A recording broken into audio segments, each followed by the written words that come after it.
Hello അസ്സാം വലൈക്കും. Avocado പൂക്കുന്നില്ല കായ്ക്കുന്നില്ല എന്ന് പറയുന്നവർക്കാണ് കേട്ടോ ഈ വീഡിയോ.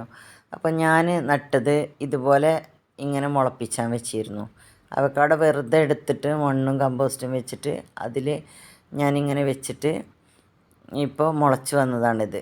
അപ്പോൾ ഓരോന്നിനും ഓരോ തടിയുണ്ട്, 3 തടിയായിട്ട് 3 കമ്പായിട്ട് അങ്ങനെ ഉണ്ട് കേട്ടോ. ഇതുപോലെ വന്നാൽ ഇത് കായ്ഫലം കിട്ടാത്തതാണ് കേട്ടോ. നമ്മൾ 3 കമ്പ് വരുന്ന ഇതിൻ്റെ ഉള്ളിൽ നിന്ന് ഇങ്ങനെ 3 കമ്പ് വരുന്ന അത് കുഴിച്ചിട്ടാൽ ഞാൻ അങ്ങനെ കുഴിച്ചിട്ടതാണ് കേട്ടോ ഇത്.